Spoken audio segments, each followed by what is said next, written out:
Los Usihuilques vivieron en los confines, en el sur más remoto de un continente al que sus habitantes llamaron tierras fértiles. El país de los guerreros fue un bosque entre las montañas Maduinas y el mar Lalafque. Un bosque atravesado por ríos caudalosos que subía cipreses hasta la cima de las montañas y llegaba hasta la playa con laureles y naranjos. El país Usihuilque fue un bosque en el sur de la tierra. Bastante más al norte de los confines, subiendo durante muchas jornadas una ardua pendiente, habitaron los pastores del desierto, un linaje de criadores de llamellos que se extinguió con los últimos oasis. Todavía hacia el norte y en la otra orilla del continente vivió el pueblo de los Sitasahai, y más allá de las colinas del límite, los señores del sol levantaron una civilización de oro. Tal vez algunos pueblos vivieron y murieron en la cerrazón de la selva madre sin salir jamás de allí, y por fin hubo otros, la gente que habitó donde los mares eran de hielo y el cielo era oscuro, porque el sol se olvidaba de ir. Pero estamos en los confines. Aquí en los confines, Dulcancelin y su familia se acercaban al valle de los antepasados la mañana del día que recomenzaban las lluvias. A mitad del viaje, Tungur pidió permiso a su padre Dulcancelin para adelantarse un trecho en el camino. El andar de vieja Kush y de las niñas le resultaba demasiado lerdo y él no quería desaprovechar aquella mañana. Concedido el deseo, el muchacho tomó ventaja y enseguida se perdió de vista. El lugar exacto donde los Usihuilques iban a reunirse era un espacio casi circular, totalmente cubierto de una hierba rastrera y contorneado por un crecimiento de grandes hongos blancos. Árboles y malezas se agolpaban alrededor como para ver la fiesta de los hombres sin transponer el límite. Ya casi llegaban cuando vieron que Tungur venía por el camino en dirección a ellos. Algo traía con él. Algo muy especial, sin duda, porque lo levantaba con todo su brazo estirado y lo agitaba nerviosamente así, como diciendo, miren lo que traigo. ¿Qué trae Tungur? ¿Qué habrá encontrado?, se preguntó vieja Kush en voz alta. Y atraído por la ansiedad de su hermano mayor, corrió a encontrarlo. Piuquemán y Cuicuyen lo siguieron de inmediato. Ellos iban adivinando con la voz entrecortada por la carrera. Colmillos, trae colmillos. No, debe traer una piedra azul, un caparazón, pezuñas de lulu. Huilquilén, que corría detrás, gritaba cuanto podía para hacer escuchar su vocecita. ¡Una naranja! Tungur, trae una naranja para mí. Tungur se había detenido y los esperaba con su tesoro escondido a las espaldas. A ver, ¿qué traes?, pidió Kume. Pero Tungur movió la cabeza en señal de negación. Kume y Piuquemán entendieron que esa vez no se trataba de un juego. Entendieron que no debían rodear a su hermano y marearlo y derribarlo para quitarlo por la fuerza lo que ocultaba. Vieja Kush y Dulcancelin los alcanzaron en ese momento. Dulcancelin no necesitó ni una sola palabra. Miró a su hijo mayor y esperó para conocer la causa de su miedo. Muy despacio, Tungur separó la mano de su espalda y la llevó hacia adelante. Ante los ojos de todos, apareció por fin lo que estaba ocultando. Miren. Era eso, protestó Piuquemán decepcionado. Una pluma negra que además es muy pequeña. Para él, igual que para las dos niñas, el enigma estaba resuelto, y perdido todo interés, los tres se desentendieron del asunto. El resto de la familia, en cambio, reconoció de inmediato que se trataba de una pluma de oro péndola. Vieja Kush, Dulcancelin, Kume y Tungur, todos ellos sabían que según el modo de encontrarla, una pluma de oropéndola tenía su significado. Una pluma de oropéndola era un anuncio del bosque que no se debía desdeñar. ¿Cómo la encontraste?, preguntó Dulcancelin, mientras recibía la pluma de la mano temblorosa de su hijo, Tungur. ¿Cómo la encontraste?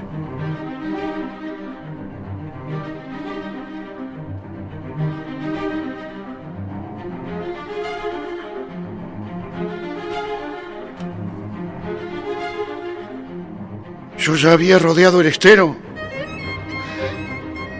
Me faltaba muy poco para llegar a la última bajada antes del valle. Y entonces, donde se juntan las viejas encinas, escuché mi nombre. ¡Tungur! ¡Tungur! ¡Tungur! Papá, yo me tapé los oídos, pero volví a escucharlo. ¡Tungur! Venía desde arriba, desde la copa de una encina que estaba a mi izquierda. Levanté la cabeza y vi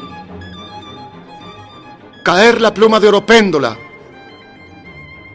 Y en ese momento cantó la oropéndola. ¿Y tú qué hiciste, Tungur? Esta vez fue la vieja Kush la que preguntó, acercándose un poco a su nieto. Hacía tiempo que Tungur había sobrepasado a su abuela en altura. Y hacía tiempo también que conocía sus deberes. Yo me quedé muy quieto, abuela. Y sin moverme ni un paso del lugar en el que me había detenido, levanté las manos con las palmas juntas y abiertas para recibir la pluma de oropéndola. ¿Cerraste los ojos, Tungur? Sí, cerré los ojos. Para no buscarla ni esquivarla, y esperé con las palmas de las manos hacia arriba, con los ojos cerrados. Pasó un rato y creí que la pluma de oropéndola ya estaría en la tierra. Pero cuando iba a abrir los ojos, la sentí caer en mis manos. Kush habló otra vez como si recordara. ¿La oropéndola volvió a cantar? Sí, dijo Tungur. Después la oropéndola voló en círculo sobre mi cabeza y se alejó. El bosque ponía una pluma de oropéndola en manos de un varón Usiwilke, como forma de anunciarle que en poco tiempo recaería sobre él la responsabilidad de procurar sustento y protección a su familia. Esta, de entre sus muchas voces, era la que el bosque elegía para advertir que alguien estaba próximo a dejar su lugar y sus deberes. Y para prevenir a quién debía heredarlos, esta vez el mensaje era para Tungur. ¿Qué pasará con mi padre, Dulcancelin? ¿Por qué dejaría a mi padre de estar allí como cada día desde que Tungur tenía memoria? ¿Y cómo podría él reemplazar a su padre? Tungur se esforzaba en ocultar el desconsuelo, pero sus brazos le resultaban muy pesados y sus piernas demasiado débiles. ¿Qué estaba a punto de ocurrir? ¿Quién le aliviaba la tristeza? ¿Quién le indicaba lo que debía hacer? Tungur no necesitó decir nada de esto porque antes de hacerlo tuvo su respuesta. Sigue caminando hacia el valle, Tungur. Eso es lo que ahora tienes que hacer, dijo su padre Dulcancelin. Tungur dudaba, quieto en su lugar. Entonces Dulcancelin volvió a hablar, alzando apenas la voz. Vamos, Tungur, sigue caminando. La familia reanudó la marcha en dirección al valle de los antepasados, caminando muy juntos unos de otros. Los más pequeños, que adivinaron en el rostro de los mayores algún suceso fuera de lo común, prefirieron no averiguar de qué se trataba. Sin embargo, el mismo bosque que ocasionó la pena ayudó a disiparla. El olor de la lluvia cercana y la nitidez con que los árboles se veían detrás del viento les hicieron pensar que cualquier dolor estaba muy lejos, y a poco de andar el buen ánimo volvió a los corazones usiwilkes. Kume tomó una piedra y la arrojó a ras del suelo, así, tan adelante como pudo. Tungur y Piuquemán aceptaron el desafío y los tres continuaron el viaje corriendo hasta donde las piedras habían llegado para volver a arrojarlas después de disputarse la victoria. Cuicuyen y Wilquilén, las dos niñas, caminaban tomadas de la mano cantando una canción de cuna. Vieja Kush se sonrió de ternura y revolvió en sus pertenencias hasta encontrar la flauta de caña. Para tocar con mayor comodidad, la anciana cargó el morral sobre la espalda y se arremangó hasta los codos el manto que la cubría. La melodía, sencilla y monótona, se sumó a la tranquilidad recobrada. Vieja Kush disminuía cada vez más el ritmo de la marcha, tan concentrada como estaba en soplar las notas justas en su caña. Su hijo y sus nietas retenían el paso con la intención de no distanciarse de ella. Con andar de flauta llegaron por fin a la cima del camino. En los confines, el terreno ascendía desde la orilla del mar, a través de las aldeas y del bosque, y acababa fundiéndose con las montañas, con las Maduinas. Claro que la pendiente se interrumpía numerosas veces, bajaba hasta un estero o hasta un lago, caía en seco como un manantial o se inclinaba suave. Pero siempre volvía a retomar su destino de montaña. Allí donde Dulcancelin y su familia se detuvieron un momento antes de recorrer el último turno, el terreno iniciaba su descenso al valle. También los árboles bajaban un poco hasta que el círculo de hongos blancos los detenía. Y allí, gente de todas las aldeas llegaba al lugar. La mayoría venía en grupos numerosos por cualquiera de los 3 caminos principales. Algunas familias llegaban solas debido a un retraso en la partida o a la ubicación de sus casas, que les facilitaba la entrada por un atajo. La familia de Dulcancelin se contaba entre estas últimas. También ellos habían tomado una senda que acortaba el camino al Valle de los Antepasados, a donde estaban llegando. A medida que iban llegando al Valle de los Antepasados, los usihuilques descargaban sus morrales y se ponían a saludar parientes por todo el valle. Entre ellos había quienes se veían con frecuencia, pero muchos otros lo hacían solamente en días excepcionales. Hombres y mujeres se agrupaban en rondas diferentes, igual que se repartían las habilidades y los trabajos. Apenas vieron acercarse a Dulcancelin, varios guerreros se adelantaron a recibirlo. Las mujeres rodearon a Vieja Kush, que saludó a las casadas con un beso en cada mejilla y a las solteras con una palmada en la frente. La gente de los confines amaba a sus ancianos, y Vieja Kush lo era más que nadie. Quienes crecieron a su par habían muerto años atrás, mientras que ella seguía recorriendo el bosque. «Me dejaron aquí olvidada», decía Kush cada vez que se hablaba del asunto. «Y debe ser porque no hago ruido». Vieja Kush tuvo a su hijo muy tardíamente, cuando ya nadie lo creía posible. En esa ocasión los usihuilques hablaron de un prodigio. «Es un don que la vida le da a Kush por ser de corazón suave y manos ásperas». Así se murmuró durante largo tiempo en los confines. Desde el paso de los remolinos y las perdices, desde los corales, desde las aldeas que estaban al norte del río Nubloso y más lejos desde Huilú, iban bajando los usihuilques. Todas las familias de los usihuilques llegaban al Valle de los Antepasados. La mayor parte hacía todo el camino a pie, pero estaban llegando todos. Los que vivían del otro lado del río dejaban sus canoas amarradas en la orilla y después caminaban hasta el Valle de los Antepasados. Solo unos pocos, especialmente los que venían de aldeas altas, llegaban montados en llamellos. Los usihuilques estaban llegando al Valle de los Antepasados. Ya estaban todos. Gentes de una tierra asombrosamente abundante. Los usihuilques preveían su sustento, tanto como los animales del bosque preveían el suyo. Era seguro que los manzanos repetirían cada año sus manzanas, que los animales de caza procrearían a su tiempo, que un solo zapallo guardaba las semillas de muchos otros zapallos. Y a nadie se le ocurría pensar que semejante previsión pudiera mejorarse. Como excepción, un poco antes del comienzo de las lluvias, los usihuilques se acopiaban más de lo habitual para poder afrontar los largos días de aislamiento, cuando el mar y la tierra se volvían hacia adentro y el bosque mezquinaba sus bienes. Hombres y mujeres redoblaban su esfuerzo, cazaban o hilaban, amasaban arcilla, curtían pieles y tejían cestos.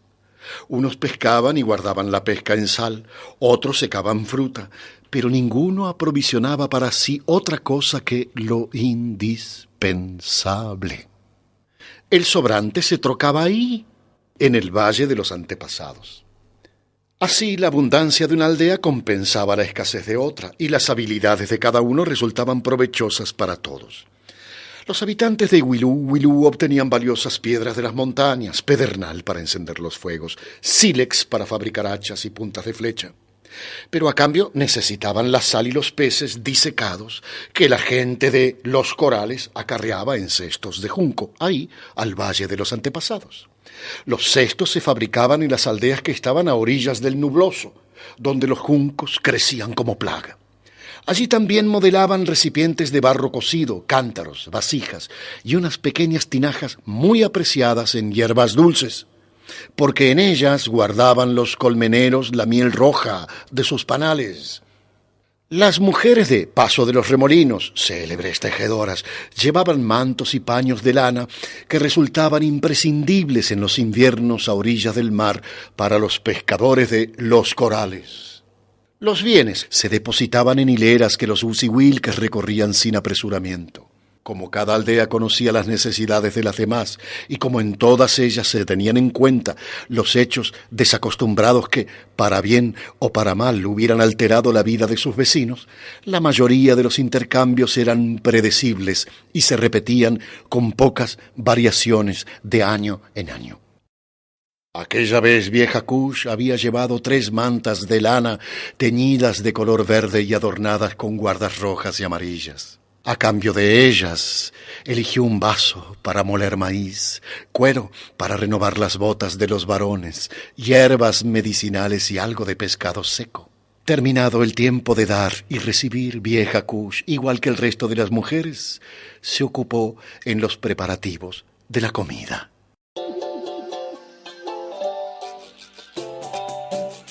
Ven a cantar conmigo, Vieja Kush. Cuicuyen, ven aquí. Llévate esta bandeja para convidar y cuando se vacíe regresa por más. Saca uno para ti, Cuicuyen. Cuicuyen tomó un palmito y lo mordió con gusto. Abuela Kush, dame algo para el convite, pidió la niña. Ven aquí, niñita, que te acomodo un poco la ropa. Vieja Kush le ajustó las tiras que sostenían las botitas de piel. Le acomodó el gorro con orejeras que le enmarcaba el rostro. Hermanos y hermanas, nosotros somos indígenas, guardianes somos, a nadie quitamos nada, pero no permitimos que nadie nos quite nada.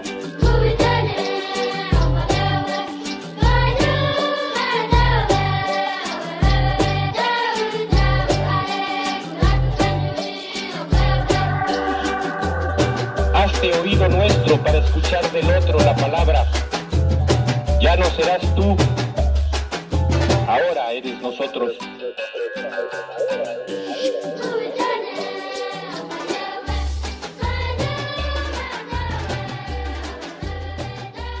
La fiesta del Valle era una de las pocas ocasiones en la que los parientes podían abrazar a los niños y conocer las novedades. Huilú, Huilú quedaba al pie de las montañas maduinas, lejos de Paso de los Remolinos. Por esta razón, muy pocas veces durante el año los parientes volvían a reunirse.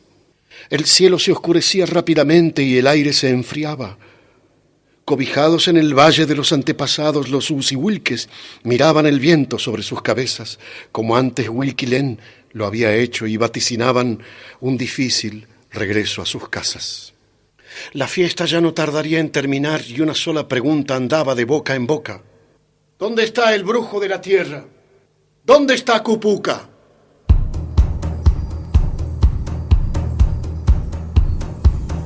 Cupuca no estaba en el Valle de los Antepasados. El brujo de la tierra, el que veía más lejos que nadie y conocía el idioma del tambor, no llegaba esta vez al Valle de los Antepasados.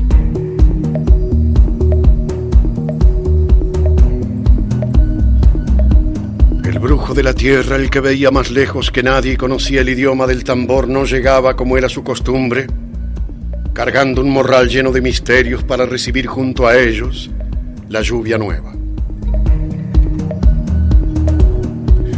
Con una sorda sensación de soledad, los usihuilques se preguntaban cuál sería la causa de la ausencia de Cupuca.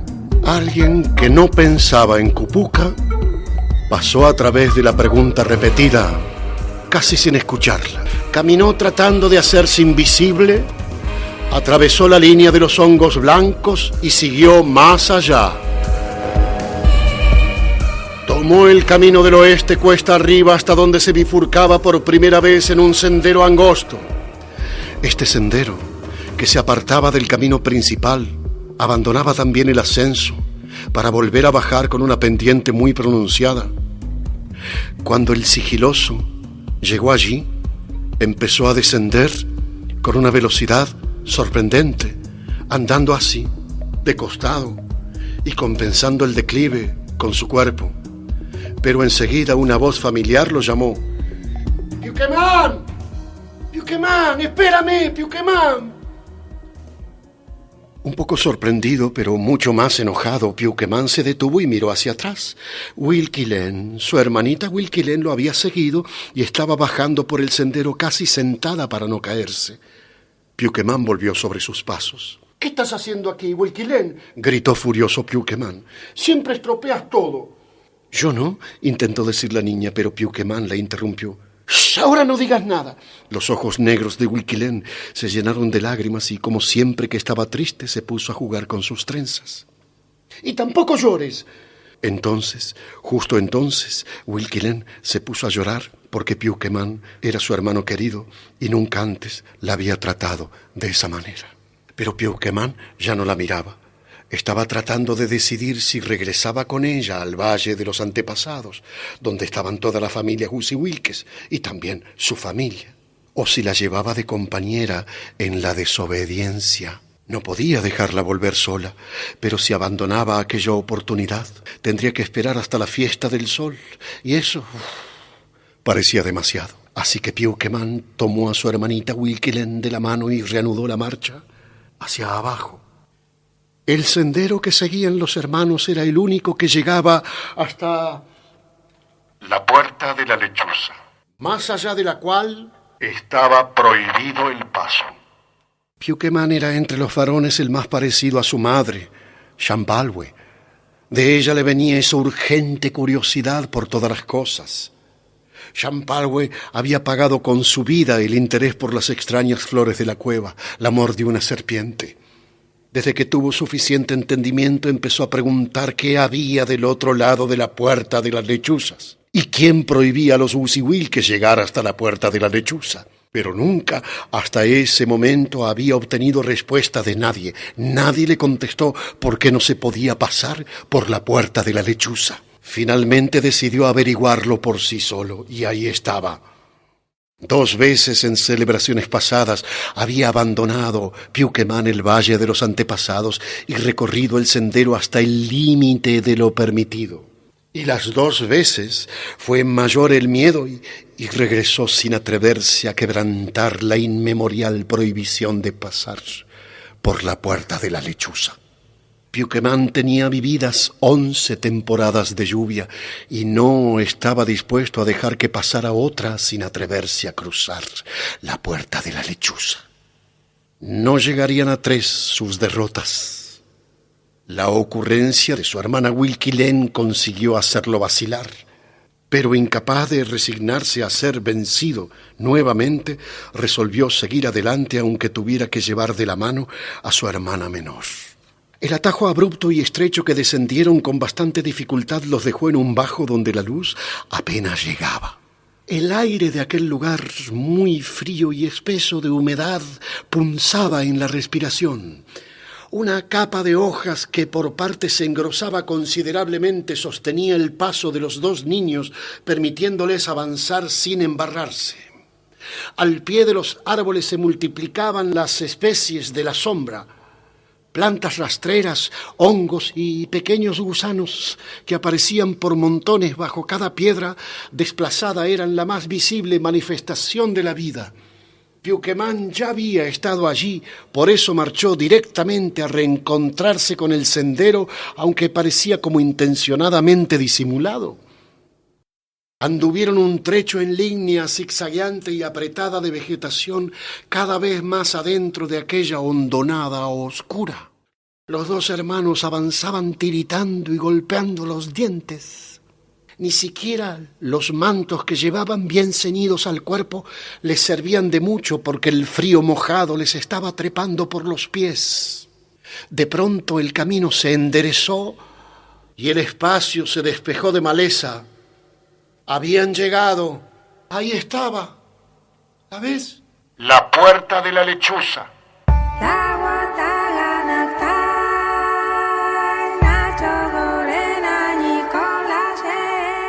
Frente a ellos se alzaban dos árboles enormes, separados uno del otro, la medida de un hombre con los brazos abiertos. Desde cierta distancia se veía con claridad que el espacio entre los troncos tenía la forma de una lechuza. Wilkilén y Piuquemán se quedaron inmóviles mirando la silueta de la lechuza de muchos nombres, pariente de los brujos de la tierra. Piuquemán fue el primero en reponerse y con un gesto que intentó ser desafiante le indicó a su hermana que iban a seguir avanzando. Se apretaron la mano con fuerza y caminaron hasta la puerta de la lechuza.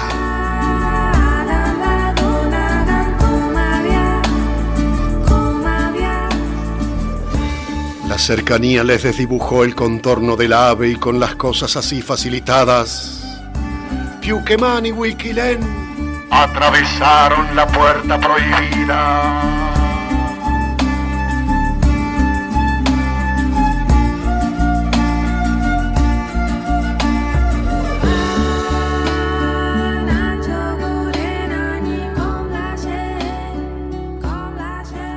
Piuquemán quería silbar para ayudar al buen ánimo, pero no había forma de que el silbido saliera sin quebrarse. Ni siquiera Wilkilén, su hermanita, entusiasta en las conversaciones, pronunciaba palabra alguna. Y aunque a su alrededor todo parecía habitual, nunca antes el bosque los había puesto tristes como estaban. Como sea, no alcanzaron a internarse demasiado en el lugar porque, tras una curva, en un claro al costado del camino, encontraron a Cupuca, el brujo de la tierra. El brujo no pareció escucharlos. Cupuca estaba de espaldas a ellos, sentado en cuclillas. Una mano sostenía una rama con forma de serpiente y la otra dibujaba en la tierra algo que los niños no alcanzaban a ver. Su cabello blanco caía desgajado sobre la espalda y por debajo de la piel de venado que lo cubría asomaban sus plantas descalzas, duras de caminar el bosque y las montañas. Los dos hermanos se escondieron detrás de un arbusto, temerosos de la reacción del brujo Cupuca si los descubría dentro del lugar negado. El brujo de la tierra estaba repitiendo una letanía sagrada. Cuando terminó, giró la cabeza hacia el lado del corazón, de modo que se descubrió el perfil de su rostro. En cuanto lo vieron, Piuquemán y Wilkilén notaron algo diferente. Aquel que vieron no era el rostro de Cupuca, tal como ellos lo conocían, no. El cambio resultaba confuso, pero no por eso menos terrible. La nariz, muy dilatada y hacia arriba, latía de un modo extraño. No era Cupuca. Se transformaba ante ellos Cupuca. El mentón se estiraba un poco hacia adelante y su respiración tenía filamentos de colores. Si hubieran podido mover las piernas, habrían salido corriendo de allí sin parar hasta el regazo de Vieja Kush. Pero las piernas querían quedarse. De repente, Cupuca dio un aullido y de un salto se puso de pie. Cantó alto, alto, palabras en otra lengua. Y frente a los dos niños que miraban congelados de espanto, se puso a dar giros, con un pie fijo y el otro pie coseando la tierra. La cara de Cupuca parecía transformada en cada uno de los giros. Y su voz en cambio seguía siendo la misma y seguía cantando. En el primer giro la cara estaba levemente emplumada. Después Cupuca tuvo hocico de liebre. Sacó lengua de lagarto y se detuvo olisqueando el aire con colmillos de gato salvaje.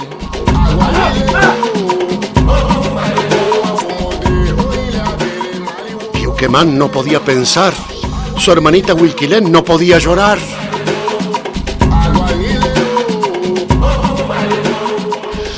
Así estuvieron hasta que un dolor intenso los arrancó de la fascinación que los tenía atrapados. Eran hormigas rojas que se habían encaramado por sus bocas y estaban picándoles las piernas con furia. Reteniendo el grito, se pusieron a quitárselas con urgencia y por un breve momento se olvidaron de Cupuca.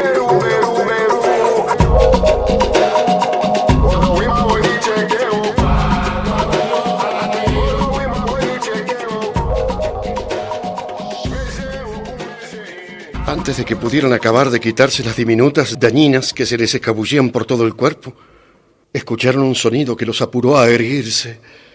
Entre el cielo y sus cabezas revoloteaba una mancha creciente de mariposas blancas que parecían venir de la nada, como si pasaran de no existir a existir a través de un agujero del aire. Igual que en respuesta a una orden de ataque, la multitud de mariposas blancas voló sobre ellos. Cientos y cientos de alas que se abalanzaron rabiosas contra sus rostros, tantas alas que cubrieron por completo el claro del bosque donde Cupuca cumplía sus oficios de brujo. Piuquemán y Huiquilén retrocedieron dando manotazos para apartar el enjambre de mariposas, pero era muy poco lo que lograban quitarse de encima. En poco tiempo eran dos siluetas cubiertas de mariposas, con manos cubiertas de mariposas, que no les servían para limpiarse el rostro lleno de mariposas. Vacilante y casi enceguecido por el aleteo de las mariposas, Piuquemán buscó a su hermanita Huiquilén. La pequeña se había apartado de él en su afán de deshacerse del ataque de las mariposas. Cuando la tuvo a su alcance, tomó a su hermana en brazos y la resguardó contra el pecho. Entonces sí, corrió cuanto pudo. Pobre Piuquemán, corrió como pudo, perseguido por un viento de alas blancas, hasta cruzar la puerta de la lechuza. Ni una sola mariposa traspuso el límite de la puerta de la lechuza. Se detuvieron allí colgadas del cielo y después regresaron sobre su vuelo. Apenas Piuquemán estuvo seguro de que no volverían las mariposas, bajó despacio a su hermanita Huiquilén y él mismo se dejó caer para descansar un poco. 2 o 3 respiraciones profundas antes de volver a caminar les devolvieron el aire perdido. A pocos pasos en dirección al valle, Piuquemán miró hacia atrás. De árbol a árbol, la puerta de la lechuza estaba totalmente cubierta por una intrincada telaraña que le llevaría a su dueña varios días de trabajo. A pesar de que no pudo comprender aquel suceso, Piuquemán sintió alivio. Tal vez nunca habían estado del otro lado. El resto del camino fue sencillo. Reconfortados por el regreso, ni siquiera temían el enojo de su padre en Tulcancelin, por la ausencia que seguramente ya habrían notado. Los devolvió el mismo sendero.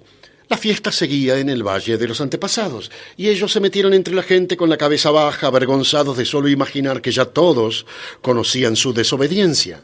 Andando así, tropezaron con su abuela vieja Kush y con Tulcancelin. Piuquemán y Huiquilén fueron levantando la vista, demorándose en encontrar los ojos relampagueantes de Tulcancelin y la mirada triste de vieja Kush. Una nueva sorpresa los aguardaba. Ambos, vieja Kush y su padre, los miraban sonrientes. «Veníamos buscándolos. Debemos ir juntos a saludar a los parientes de mamá Champalwe», dijo vieja Kush. «Allí está Cuyen», dijo Tulcancelin señalando. «Adelántense con ella. Yo voy a buscar a Cume y a Tungur». Piuquemán y Huiquilén no hicieron más que asentir y obedecer. Un rato después, la fiesta terminaba. Las familias cargaban sus cosas y se despedían. Bajo el cielo encapotado, los usihuilques marchaban a encontrarse con el viento helado que venía del mar y ladeaba el bosque hacia las montañas. El Valle de los Antepasados quedaba solo hasta el próximo día claro, sin más habitantes que las almas